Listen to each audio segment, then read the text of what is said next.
Salam alaikum. On va continuer ce chapitre. Compte 3, les alcènes et les dérivés éthyléniques. D'abord, on va commencer par les définitions. Définition des alcènes. Un alcène est un hydrocarbure présentant une double liaison, CC, dans son squelette carboné.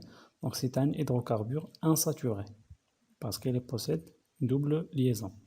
La formule brute générale des alcènes est CnH2n. Avec n, c'est un nombre entier naturel. Et n est supérieur ou égal à 2.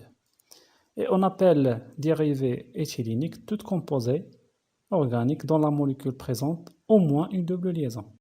Petit 2, nomenclature des alcènes. Donc le nom de l'alcène est établi comme celui de l'alkane correspondant. Et en remplaçant le suffixe -an par la terminaison n. D'accord? Donc la chaîne principale, bien sûr la chaîne la plus longue possible, mais qui contient la double liaison. D'accord? On numérote la chaîne de façon que le premier atome de carbone de la liaison carbone-carbone est le plus petit numéro possible. Et on remplace entre deux tirets le numéro le plus petit possible qui désigne la position de la double liaison carbone-carbone. Donc je vais passer à un exemple pour bien comprendre. Voilà, donc je vais commencer par cet exemple-là. On constate que cette molécule est formée uniquement de carbone et d'hydrogène, c'est-à-dire c'est un hydrocarbure, et comporte une double liaison, c'est-à-dire c'est un alcène. D'abord, je vais détecter la chaîne principale la plus longue. Donc voilà la chaîne principale. Et puis, on numérote de manière à ce que les doubles liaisons aient le numéro le plus faible. Voilà.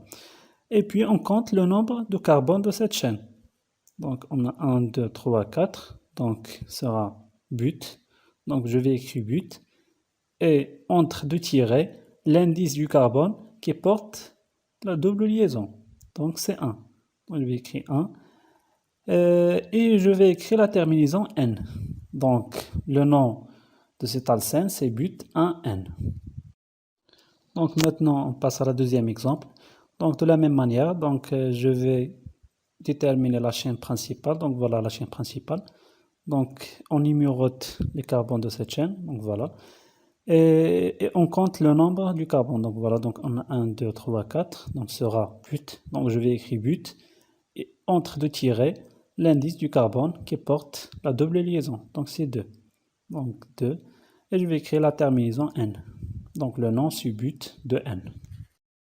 Et de la même manière pour l'exemple 3, je vais détecter la chaîne principale. Donc, voilà la chaîne principale. On numérote les carbones de cette chaîne et on compte le nombre du carbone. Donc, on a 1, 2, 3. Donc, ce sera prop. Donc, je vais écrire prop. Et entre deux tirets, donc l'indice du carbone qui porte la double liaison, c'est 1. Donc, prop 1. Et je vais ajouter la terminaison n. Donc, prop 1n. Et nous n'oublions pas le groupe d'alkyle. Donc, la ramification, donc c'est méthyle. Donc, l'indice 2, donc 2-méthyle. Donc, le nom sera 2-méthyle prop 1n.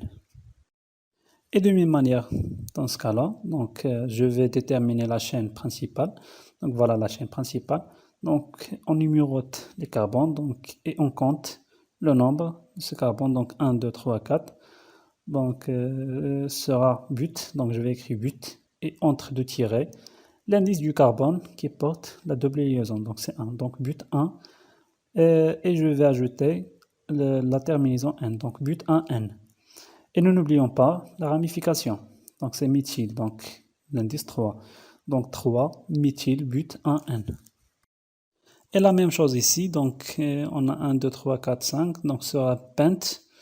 Et entre deux tirets, donc l'indice du carbone qui porte la double liaison, c'est 2. Donc, pent 2n. Voilà. Et voilà pour le dernier exemple. Donc, de la même manière, donc, je vais déterminer la chaîne principale la plus longue. Donc, voilà. Et puis, on numérote et on compte le nombre du carbone. Donc, on a 1, 2, 3, 4, 5, 6 et 7. Donc, on aura 7. Donc, ce sera hept. Donc, je vais écrire hept. Et entre deux tirets, l'indice du carbone qui porte la double liaison, c'est 3. Donc, je vais écrire 3. Et je vais ajouter la terminaison n. Donc, hept 3n. Et nous n'oublions pas, bien sûr, les ramifications. Donc, on a deux ramifications identiques. Donc, je vais écrire di. Et voilà, donc la première ramification, c'est méthyle. Et la deuxième, c'est aussi méthyle. Donc, la première, elle a un indice 2. Et la deuxième, elle a un indice 5. Donc, je vais écrire 2,5 diméthyl hept 3N. Donc, le nom de cet alcène sera 2,5 diméthyl hept 3N.